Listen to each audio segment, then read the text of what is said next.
All right, welcome back to our class series on externalizing behaviors. This is class number 4, and we are going to be talking about timeout. Our agenda today is pretty simple. We're going to talk about timeout, and then we're going to talk about the homework for how to implement it. So as we dive in, we're going to start with really talking about the modifications for timeout for adolescents. So many parents use timeout for younger children, and this can be effective when used consistently and with clear ground rules. For adolescents, there are some modifications that can allow timeout to still be an effective skill and a way that you can choose to respond to negative behaviors. So the modifications are that you have to think about where your teen is going to go for their timeout, and you have to think about how long they're going to stay in timeout, and you have to be prepared for your teen to not be willing to go to timeout, and so for you to have a backup plan. By the time you get to the point where you have a teen that is willing to go to timeout, very calmly and comfortably the first time they're told, they may no longer qualify as having externalizing behaviors. And so the first layer is to think about safety. Your child's safety, your safety, and the safety of everyone else in the home. For many of our patients here at Flourish, the behaviors can be moderate to severe. And so for some families, you really are thinking about safety considerations. And so we've designed the backup plan, so what you're going to do if your teen says no to timeout, to be one that really minimizes and de-escalates.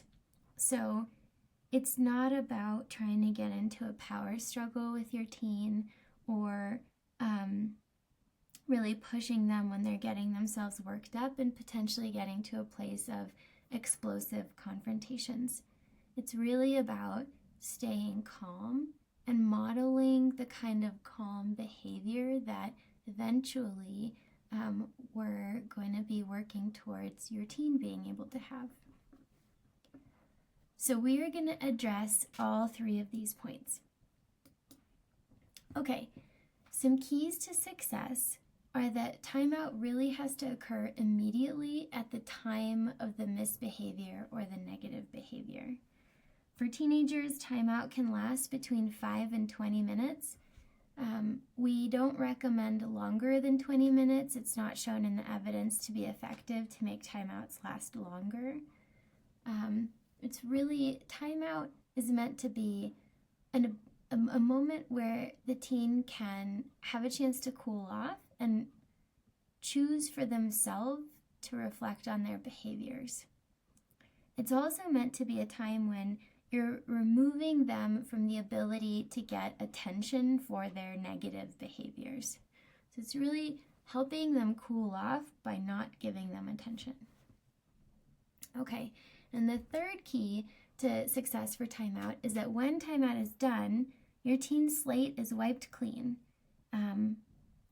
They're back to square one. There's no need to stack punishments, and hopefully you and your teen can engage in positive interactions and you can set that tone. They had a negative behavior, they received their consequence, and everything's moving on. Okay, so in order to be really organized and have clear rules and shared expectations, you're going to choose the behavior that will trigger a timeout. And in this week, as you're learning this skill, choose just one behavior. And it may be the negative behavior that you chose a couple of weeks ago where you've been rewarding the positive opposite. That would be actually really effective because all of the research about timeout shows that timeout is most effective when it's paired with positive reinforcement for the positive opposite behavior. So you're going to choose what is the negative behavior that will trigger a timeout. You're going to make sure to lay the ground rules for your teen. Make sure that you have identified the positive opposite behavior and shared that with your teen. So a sample script would be, this behavior will get you a timeout, and be very specific about what is the behavior that will get you a timeout. And then this behavior, this positive behavior, will get you a reward. And lay it out very clearly like that. And then you have to be really, really consistent.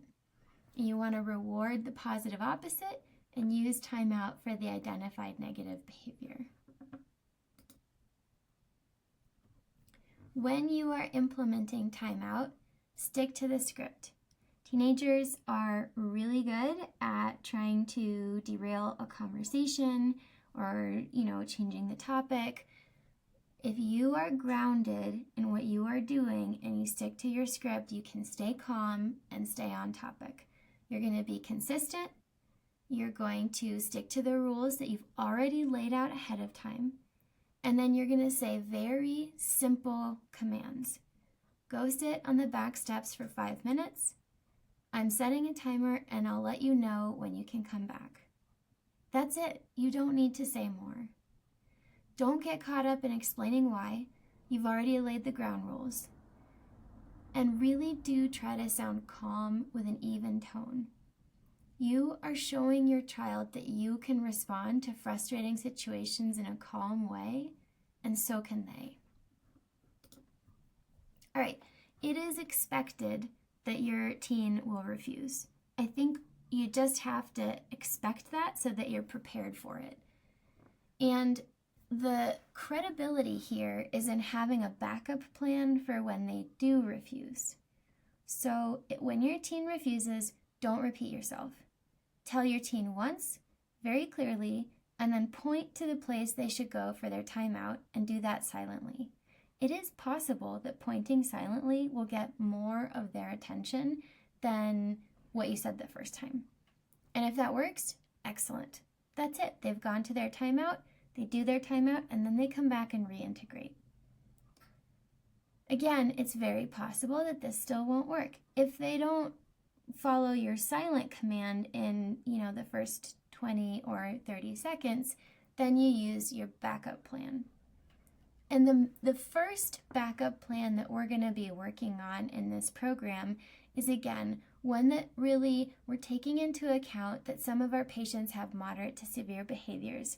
And so we're recommending a backup plan that reduces the likelihood of an explosive or aggressive reaction.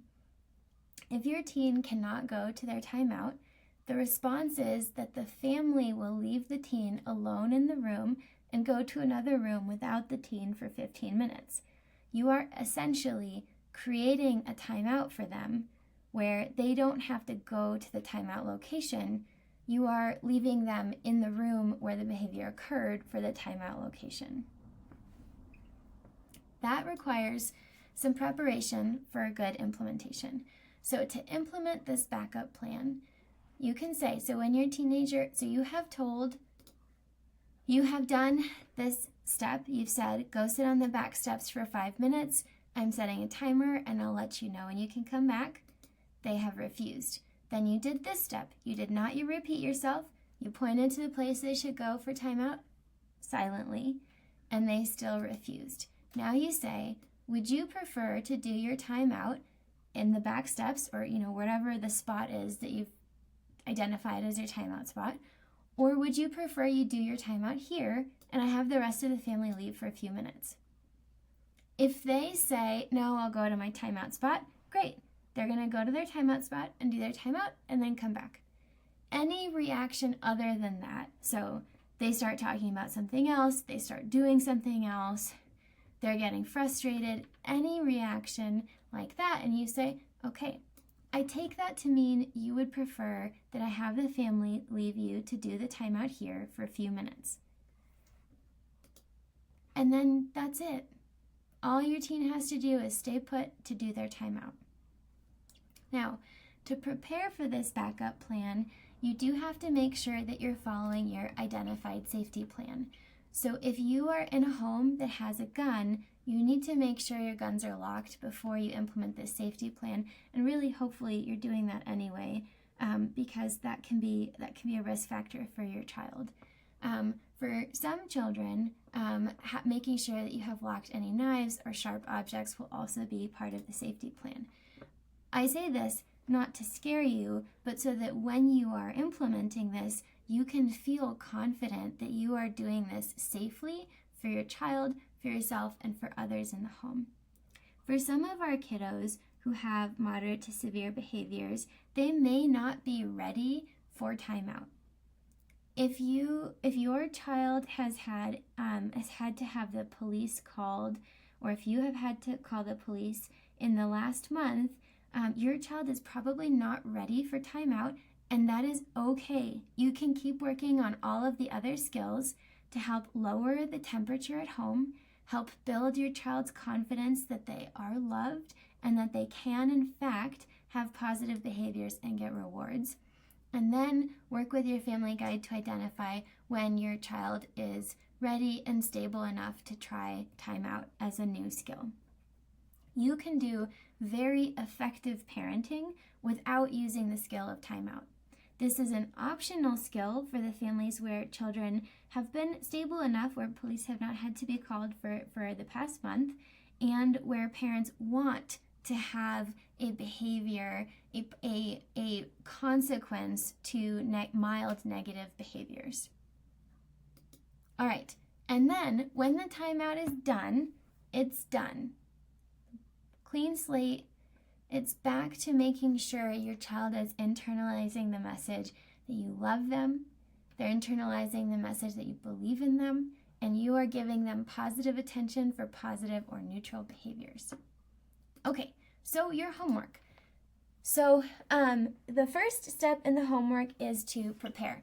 So assess whether you feel that your child in your home is ready to do timeout, and if so, review your safety plan. Identify the problem behavior that will result in timeout. Identify the positive opposite that will result in rewards and praise, and prepare how you would remove the family from the room if you need the backup plan. The second piece of the homework is lay the ground rules. If you're doing timeout, you have to lay the ground rules with your child in a moment that's calm ahead of time. So sit down with your child and tell them the rules. Keep it very simple. And you can go back to that script. I'm going to reward you for this positive behavior, and for this negative behavior, I'm going to give you timeout. Timeout is a chance to cool off and reflect on your choices. Okay, and then step 3, implement those skills. So really try to catch your child doing the positive opposite behavior and reward them. In general, try to be catching your child doing positive and neutral behaviors and giving them praise. And then catch your child doing the identified negative behavior and implement timeout immediately, calmly, and efficiently. As always, thank you for taking the time to watch this class and to participate with your family guide. We really look forward to helping you manage things at home for your kiddo.